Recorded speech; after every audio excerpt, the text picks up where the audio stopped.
Hey, good morning, everyone. Thank you all for joining us. We will give everyone a minute or two to get situated, and we'll start here. We'll start here in about 2 minutes. Everyone grab your coffee and get ready to join us this fall Thursday morning. Yeah, I see people are hopping on. That's great.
All right, I see it's about 8:32 here, and I just see a few more people just jumped on. So, good morning, everybody. Welcome to our final Agribusiness Forum of 2023. I'm Todd Underwood. I'm the Strategic Marketing Manager here at SIFT. We appreciate you guys all joining us. Just a little bit of housekeeping at the beginning of this for anybody who might be joining us for the first time. There's a Q&A function. You're happy to put your questions in there, and we'll get to those at the end. I just want to say a few things about SIFT again, for anybody who might be new around here. SIFT is part of the Ohio MEP. The Ohio MEP is part of a nationwide public-private partnership with centers in all 50 states and Puerto Rico. We are dedicated to serving small and mid-sized manufacturers. SIFT is one of 6 center affiliates in the state of Ohio. We have a vision to be a partner in solutions and innovation for food, manufacturing, and agribusiness. We work really hard to achieve this vision through a unique blend of direct services, a membership consortium made up of leading companies in the food space, and a vast network of resources and other partnerships. Our primary goal is to increase competitiveness and growth in Northwest Ohio and throughout the state in manufacturing and food.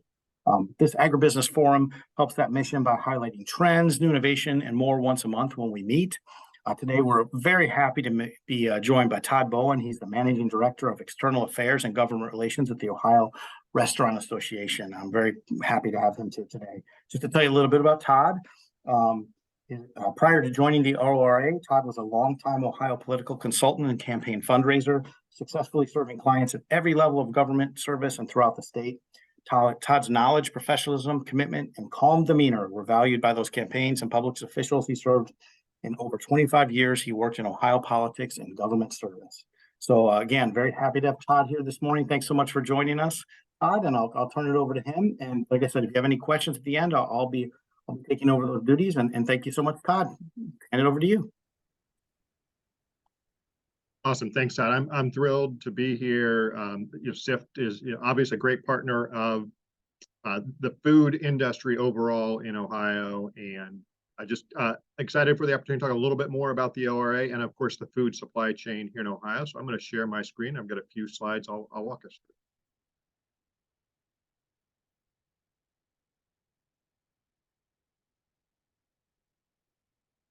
Awesome. So as Todd noted, I did join the Ohio Restaurant Association about 5 years ago.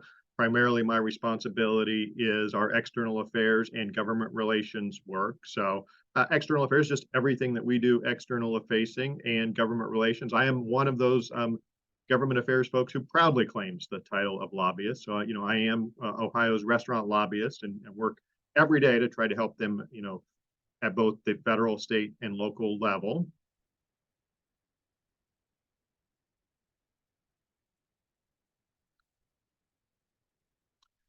And as I'm going to talk about today, when you think about Ohio's restaurants, I always like to say that restaurants are the cornerstones of communities across Ohio. So when we used to think about downtown revitalization or having a small town come back and be everything it could be, or rebuilding a neighborhood, it was often retail that people thought of first, whether it was that J.C. Penney or Lazarus coming in. But now, if you're going to make a vibrant downtown, a vibrant neighborhood, hospitality businesses are really what draw people into that community, and we're proud to be those cornerstones of communities. Restaurants also have a big economic impact on Ohio. In 2021, there were almost 24,000 eating and drinking places in Ohio, and we are the second largest private sector employer in the state of Ohio. And then obviously today, talking to folks in the agribusiness industry, it's important to put restaurants within the context of the whole food production chain. And in Ohio, we're very fortunate that we have obviously a robust farming community. We have a robust food manufacturing, processing. We have great distributors here in the state of Ohio.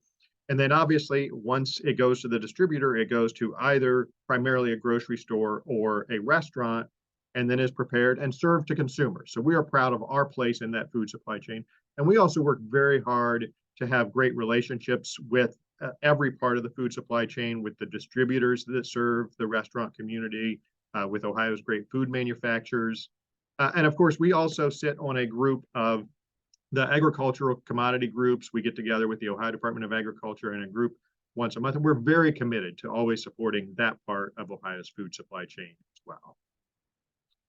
And then this is something that I find interesting. If you look at this, is comparing the amount of the food dollar spent at restaurants as opposed to grocery stores. And you'll look that sometime prior to COVID, restaurants were always a little bit below grocery stores. But then during COVID, obviously dropped off significantly. But now more of the food dollar is spent at restaurants than at grocery stores. And that amount seems to be growing a little bit from a market share perspective. And then just a little bit about the Ohio Restaurant Association. We are the business trade association in Ohio that is very dedicated to hospitality businesses, the restaurants, food service, the entire hospitality industry. We work every day, both from a government affairs perspective and a providing resources perspective to Ohio's restaurants and every other part of the hospitality industry. I'm just going to try to quickly today talk you through both we'll go to an industry overview of the restaurant industry, a little bit of macroeconomics, what the challenges are for Ohio's restaurants, and then end with forward looking on our future. So the restaurant industry overall is huge. I talked about it in Ohio being the second largest private sector employer. That is true nationally as well. $937 billion in restaurant industry sales. And that's growing in 2023. We expect it'll be $997 billion. I mentioned the employment. Just within the last month, employment in hospitality just came back to exactly what it was pre-pandemic in February of 2019. So it's been a long road, but we're glad to be back there. And then I always like to talk about the restaurant industry as a place to has good jobs, has good careers. So often, sometimes you'll hear people talk about, kind of entry-level restaurant jobs a little bit disparagingly. We like to point out, it's a place where a lot of people got their first job. You can have your first job at a restaurant, and then you can go on and have a great career in that, or it's a great training ground for anything else that you might go on and do. And then when we talk about wait staff specifically, they do really well with tips. And it's also an industry, we're very proud, you can come in from day one, and we will teach you how to do it well, and then you can grow in the industry very well. And we're also, especially in Ohio, we have some really great big restaurant companies in Ohio, from Wendy's, White Castles, Donato's, Jeff Ruby's, Tony Paco's, La Rosa's, and so many more. But most of our industry is small. 9 in 10 restaurants have fewer than 50 employees, and 7 out of 10 restaurants are single unit operations. So, it's a place where you can also be an entrepreneur and really grow business and have your dream and build your dream as well. And I would certainly like to point out that the restaurant industry revenue is growing. If you look at this is kind of a chart going back. And in 2023, sales are still going up in restaurants, which we're very happy about. But with one caveat, industry trends are weakening a little bit. Sales are going up primarily because of price increases. Traffic is either neutral or in some instances actually slowing. And back to school, it's interesting. Back to school is always a little bit of a slow time for restaurants because people are just kind of readjusting their schedules. But we are hearing just anecdotally, we don't have data yet, that October is bouncing back pretty well for a lot of restaurants. When you think about, we always talk about average unit sales volume for a lot of restaurants. It's, a couple of million. Recently, Chick-fil-A's are hitting $8 million in average unit sales volume. And here you'll just see, this is just some of the publicly reported companies, because obviously those numbers one can see. But, restaurants are growing in the latest data we have is from the second quarter. And then, optimistic outlook for restaurants. We partner with a group called Alex Partners, and there are some economic challenges, but overall, people want to dine out, so that's keeping traffic still, pretty decent. But we'd like, obviously, to see it get back to growing more significantly. And then just a little bit of a macroeconomic snapshot. If you look at the economy overall, there's been a lot of talk about are we going to hit a recession? When might we hit a recession? There are more economists now saying, hey, we might hit that soft landing. But and then inflation, we know that inflation's been such a huge factor over the last couple of years that the rate of increase is slowing, but not to the rate that the Fed would like it to.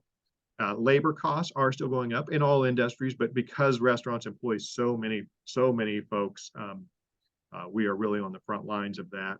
And then obviously, we're always worried about government regulation.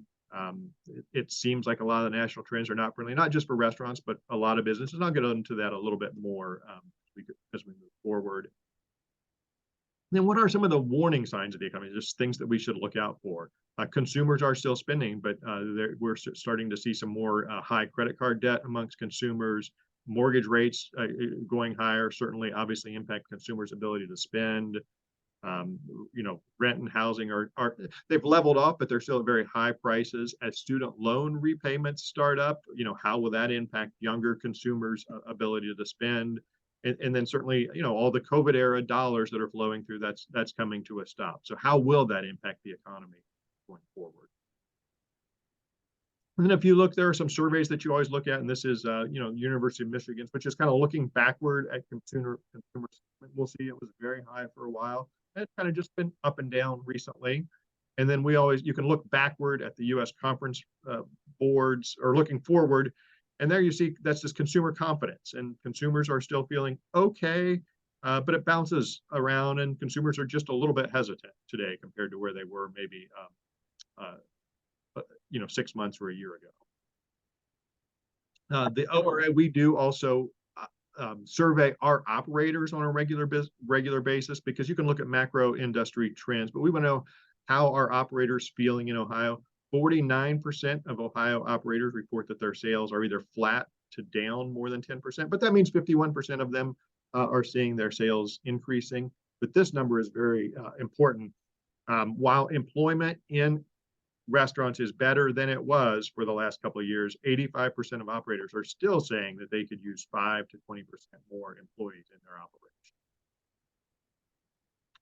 Food costs are still going up. The trajectory is less than it was, but it still is a major impact on restaurants' P&L. Labor costs are going up, and operators are still adjusting by, obviously, as your costs go up, you have to adjust your menu prices, but they're also a little bit nervous about that, because obviously restaurants are a place where you don't have to eat a restaurant. You have to get your food somewhere, but restaurants are experiences. So there's some level at which they're a little bit nervous. How high can menu prices go to cover our costs and yet allow us to keep the traffic that we're having? Restaurants aren't like other small business. Between food costs, labor costs, and other costs, it's a high volume, low margin business, and that's always a difficult business to be in. So this is just a look in a typical restaurant with sales of $900,000. Their pre-tax income can often be as low as or their after-tax income can be as low as Explain that. 5%, their No, I pre-tax mean, about I 12%. thought you So were- that's, Oh, yeah, I'm just listening to the, and I just want to talk a little bit about how do restaurants manage these challenges that I've been talking about. What does the industry do now? What does the future hold for restaurants? And just this part on the right, what's on tap for 2023, as costs increase, restaurants do have to make changes. Some are going to change their menu offerings. They're constantly tweaking their menus. When you can't get labor, you reduce either the number of days you're open, or you might shorten the time that you close. They're always looking for automation. When you can't get staff, you have to look for automation. And then third-party delivery has been so huge, but one of the things a lot of people don't know, because their restaurants pay for part of the delivery charge, and so it can drive sales, but it often does not drive profitability. So they always have to make the decision: how much are they going to be all in on third-party delivery? Overall, when you look at it macro, the industry locations across the country are stabilizing. There was a big hit during COVID, and then even after COVID, kind of as people adjusted to the new normal and inflation, restaurants suffered, but it's stabilizing. And in certain parts of Ohio, we'll see if a restaurant, because restaurants are a tough business, a lot of times they may only last a couple of years. So those that do it well for a long time, really are rock stars. But restaurant people are also optimistic. There's almost always somebody willing to take a chance and open a new restaurant. So how do the best operators do it? And number one, you just have to operate your restaurant nearly flawlessly. You have to be very focused on your people. Strong brands do well. You always have to be working hard on your brand. People are looking for experiences. So you talk about ambiance. That's so important. And then obviously tech investment is very high. And then for this group, focusing on your supply chain, really having great relationships with your supply chain, knowing all up and down your supply chain, having great relationships, and constantly looking at what sells in my restaurant, and how can my supply chain be a partner with me in my restaurant being successful. And then macro trends do favor certain restaurants. We noticed that in suburban areas, restaurants are doing really pretty well. When you look at still some of those urban core downtowns, they're struggling a little bit. Office workers are not back in the way that you really need that day traffic for restaurants. And then in rural areas, it's kind of a mixed bag. Sometimes some communities are doing really well, and then others are still struggling from a restaurant perspective. And then with that, we also have, I'm going to get a little bit more into government affairs here and some of the challenges facing restaurants that I referenced a little bit earlier. So there are some of the challenges that we're facing. Starting entry-level wage rates being mandated by government and going up higher than the market will bear is always something that we're looking at. There's more unionization in the restaurant industry driven by the SEIU and others. And then just regulations are always coming at restaurants. So that's something we're always looking at. Every time I talk to a group, I like to just remind them, the food, both restaurants and the rest of the food supply chain, were on front and center during COVID. And I know a lot of the agriculture government affairs folks, and they worked so hard to make sure that they were still able to robustly provide the food. We worked so hard to make sure that restaurants had a good opportunity, starting with a carryout being allowed in Ohio. And then, that with restaurants being about half of the food dollar being spent at restaurants, we were an essential part of feeding Ohioans. And then I always like to talk about, kind of that period after COVID. We worked very hard. If you're doing government affairs, you're always both playing defense to make sure that the government isn't putting regulations in place without thinking about how they will impact business, but then always looking forward and looking for opportunities for your industry to do a little bit better. One of the things I am a person, I enjoy a good craft beer. I was very proud that one of the things that we got done during COVID was, if you think about alcohol flexibility, we got a lot done in a couple of years, from the Doras that are so important to downtowns being expanded. Cocktails to go were very important, and they're things that consumers love as well. We worked very hard to just make sure restaurants had a real opportunity to do well. One of them, I talked a little bit about taxes. We always have to look out for the government looking at ways to increase revenue and increasing taxes, but putting the burden especially on businesses. And there were a lot of proposals in 2022, including one, and I know a lot of farmers also are pass-through entities that would have put above all other costs, above all other taxes, an extra cost just on pass-through entities. And the Restaurant Association, some other business trade associations were able to make sure that that did not happen.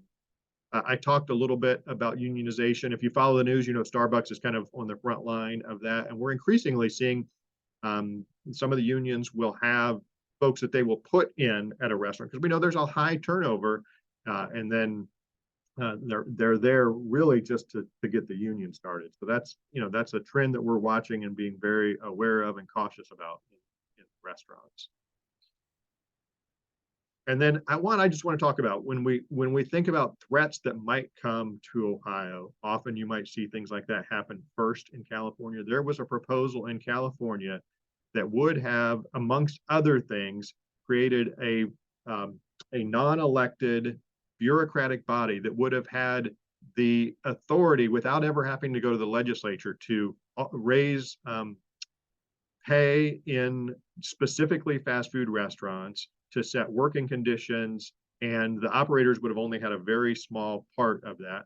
The NRA and the International Franchise Association worked very hard, and were actually able to collect signatures to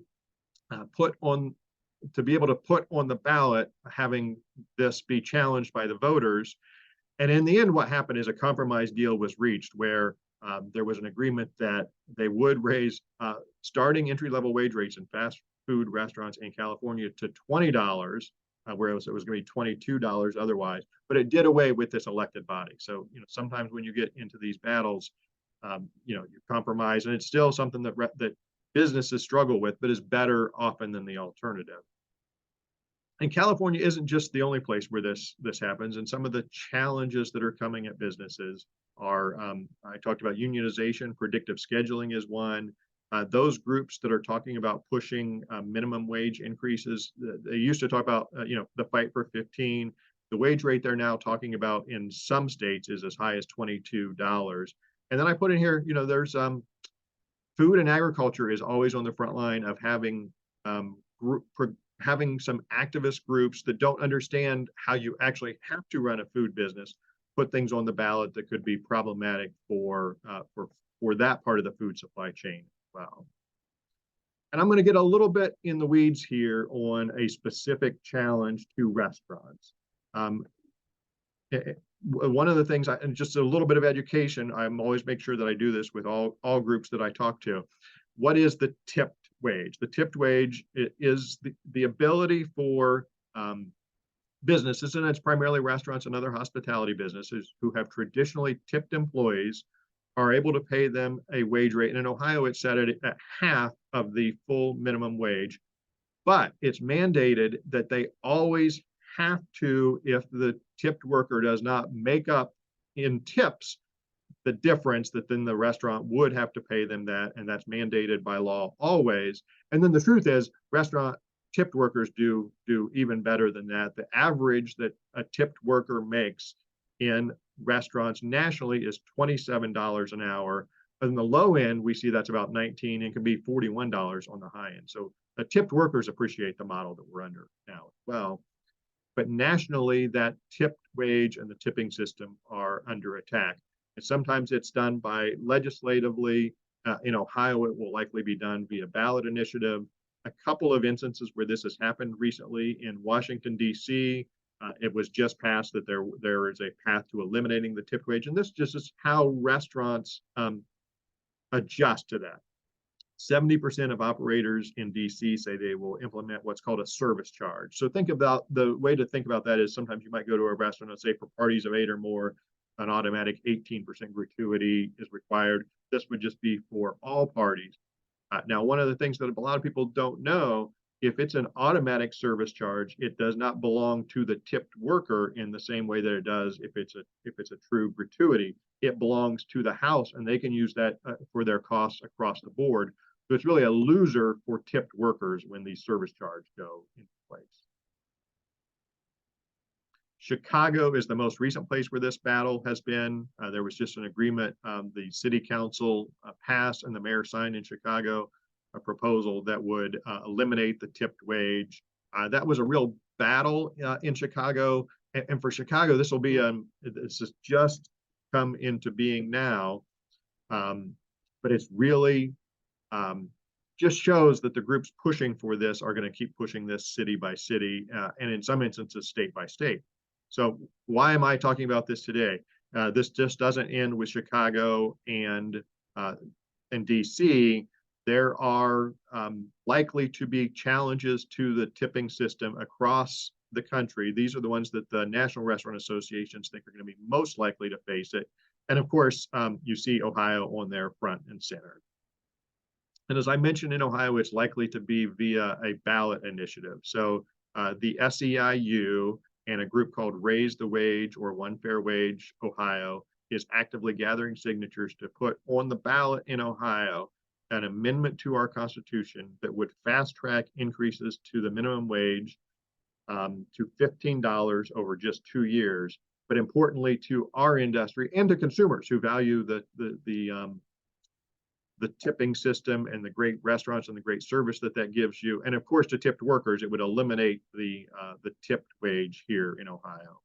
And again, this is a path to 15, but in other states, they're already talking about $22 as the target they're looking at. And they aren't just gathering signatures. They are actively getting out there, going at this point to the major cities and getting earned media around their campaign. So, this is something we're obviously watching very closely and are gearing up to be able to kind of lead a challenge to this. So the Restaurant Association and the National Restaurant Association, our allies, will make sure that we work very hard to educate the public about how valuable the tipped wage is to tipped workers, to consumers, and of course to restaurants as well. And right now we're in kind of the preparation stage of that. The fourth quarter, we are just in all of the buckets one would work at to make sure that you are prepared for a campaign. We're working hard to make sure that we are very ready for that. And I always like to tell both restaurants and our partners, the rest of the food supply chain, what are some resources that we make available to help keep people educated. So we do regular advocacy updates. And we talk obviously about the tipped wage, but there are other issues facing restaurants and businesses as well. One, right now, there's a bill in Congress called the Credit Card Competition Act that would introduce some competition into the credit card space. Right now, it's kind of dominated by Visa and MasterCard. Those fees keep going up for small businesses, actually for all businesses, but those who run a lot of transactions through are really front and center for that. So I would encourage you, if you're at all interested in the food supply chain and the restaurants part of it, go to our website, sign up to get our updates. And then we have created a special web page on this tipped wage battle, Ohio Restaurant Protect Tips in Ohio. It's just the place where we're going to make sure that all the resources that we have are publicly available. So that's something you might be interested in checking out as well. And then, of course, being a trade association, there are multiple ways for obviously our members, but for other folks who care about the industry to get involved, from having a pack. We do a golf outing every year. If you get really interested, we do a great trip to DC every year. The National Restaurant Association also has a great website where they talk about nationally the issues called Restaurants Act. And we are very committed. I have up here the ORA Local Restaurant Alliance. We are very committed to getting out in the state, all over the state. We're going to be doing kind of a road show going around to some of the mid-sized cities around Ohio. And then we regularly go, obviously, to the bigger cities as part of our local restaurant alliance. And it's, want to do a little bit looking forward to our future beyond the tipped wage. Some of the challenges that restaurants are going to face are, workforce will continue to be an issue. And that's a macro issue here in our country. Our population is not growing. So to be able to grow GDP while your population is stagnant means you have to look for other ways to do it. Profitability in all businesses with inflation and costs is tough. But again, as I mentioned with restaurants, just because of the low profit margin is always a challenge. And we always have to be looking at what are our consumer preferences. How do they want to pay? They're embracing technology differently. How much do they value delivery? And especially on the technology side, younger people really want to embrace. They want to order their food on their phone. So restaurants have to be able to adapt to these challenges, but there are also opportunities. And where is the industry heading? We're still very optimistic. In 2023, it's forecast that restaurants will get to $997 billion in sales.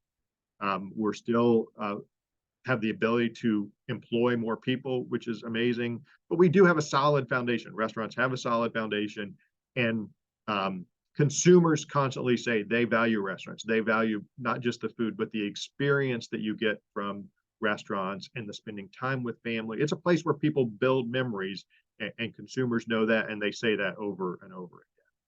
And then just, what are some trends that we're looking at that are likely to happen in 2023? This is probably good for folks all along the supply chain to know. Local culture and community, and seeing restaurants invested in their community has always been important, but that's number one right now. Chicken remains very hot. Charcuterie remains hot. Flatbreads are hot. Menu streamlining. Sometimes you go into a restaurant and their menu might be 7 or 8 pages. That's happening less often. Consumers like to see a restaurant kind of focus on the things they do really well. Global inspiration is very hot right now. You'll see that in a lot of restaurants. Sustainability is important. And when I talk about sustainability, I always talk about you want regulation to not get ahead of what's actually in the marketplace, but restaurants do want to do things more sustainable. And I think everybody along the food supply chain wants that as well. We just need for the costs and the technology to catch up to what we would all like to see happen. Then just a quick plug, one of the cool things that we always do, we do a great industry awards celebration where we just celebrate our industry thoroughly. That's going to be on December 4th here in Columbus. It's on our website. If you're at all interested in learning about some of the great, amazing restaurants in Ohio, this is a great place to do that. And then Todd, I'll put up here, be glad to take any questions that you've got coming in, have a conversation. But one of the things I would encourage, I really work hard to post on my LinkedIn issues that are facing restaurants and that. So if you're interested, follow me. And then on Instagram, I do the opposite. I feature cool restaurants and great experiences. So if you're interested in both, follow me on both. If you're interested in one or the other, follow me there. We work really hard to be not just an advocate and a fighter for restaurants, but a promoter of Ohio's amazing restaurants as well. Well, thank you, Todd. Yeah, we do very similar things with Facebook and LinkedIn, very different intents and uses. So that's cool. I will make sure I'm following you too. Thank you so much, guys. If you have any questions, please put them in the Q&A. We really appreciate Todd's time. I think this is a very fascinating topic. It is very important to our economy in Ohio, as Todd was saying. It's such a crossover to agriculture and food. I know I have a question I've been thinking about as somebody who's loves to go out to eat and worked in restaurants, and how are some creative ways, because this is definitely affecting a lot of the food processors we work with. How are some of the creative ways Ohio restaurants are dealing with both supply chain and inflationary issues? And these are both things that are affecting our industry that, because on the one hand, you can't raise your prices where people can't come in. What are some creative ways you're seeing across the state? Because depending on the scale of the restaurant, a mom and pop shop versus a big, what are some different ways you're seeing people deal with these issues? The number one is just a constant eye on your menu. I think, back in the day, people would have, every month they might have taken a look at our menu and seeing what's selling, what can we actually get supplies for, what are our margins on different things. But now, it is even just weekly, it's almost daily that you have to take that into account. And then also, I just can't stress this enough. It's important to stay close to, for restaurants, it's primarily the distributors, but there are some that do real farm to table. Just stay close with them and say, what are you seeing? What have you got? And how can we creatively incorporate that into our menu? Gotcha. Yeah, I know that some of the mid-sized food processors we worked with who were doing local sourcing fared better than some of the people who were, Mhm. that local sourcing really does help. So, okay, well, appreciate that, Todd. Does anyone else have any questions? Feel free to put those in the Q&A function at the bottom here. Oh, we got one here, it popped up. Is it possible the tip method of paying employees is passé? After all, we don't pay our plumbers or electricians with tips. It's an interesting question. Obviously, the tipping is been prevalent in the United States now for a long time. The challenge, what the system of tipping does for us is it allows you to have great experiences at an affordable rate and for consumers to have choice in tipping. And it does work out very well for the tipped worker as well. And so if tipping as we know it went away, restaurants would, as I said, either service charges or they have to significantly increase their prices. And service charges tend to be the way they go. So, we certainly believe that tipping, it's worked very well. It has allowed us to build a great restaurant industry, great consumer experiences here in Ohio. May I follow up with that question, Todd? It's an interesting question. Somebody who worked in a restaurant and put himself through college and had a stepmother who put her daughters through college working as a tipped employee. Is there one thing I hear a lot is that tipping has gotten to too many places where we're asking for tips in places that it's not appropriate. Is there any pushback for that in the restaurant industry where we're seeing? I think that's one of the bigger complaints I hear as well. Well, certainly this idea of you hear it referred to as tip fatigue. So yeah, I think people embrace the idea of tipping when service is being provided. Where the fatigue is when it feels like it's just a transaction and not a service experience. So if you are at the airport and you get a bottle of water, and then they turn the screen around and say, "Do you want to tip for that?" Places where it has traditionally not happened, and it feels like that's I think where the tip is. Okay, and that's how you differentiate. Yep. Okay, that's a good thing to know. I think a lot of people wonder that, and that's a good way to. Okay, great. Anyone else have any other questions? This is great presentation. Okay, well, we want to appreciate everybody's time, especially Todd. Todd, we really appreciate you joining us this morning. I want to let everyone know that this will be added to our YouTube channel probably in the next 24 hours, and it will be available on all our social media platforms. So please, if you are interested in following us, as well as Todd mentioned, follow our YouTube channel, our LinkedIn channel, as well as our Facebook channel. We upload all of this. If you have any questions, Todd's contact information will be available on this presentation, and we truly appreciate your time, and it's been a great season for Agribusiness Forum, and we look forward to seeing you all next year. Thank you. I appreciated the opportunity. Appreciate SIFT and appreciate everybody. We appreciate the Restaurant Association food supply chain. Okay, thank you very much, Todd. Everyone have a wonderful day and a great weekend. Thank you.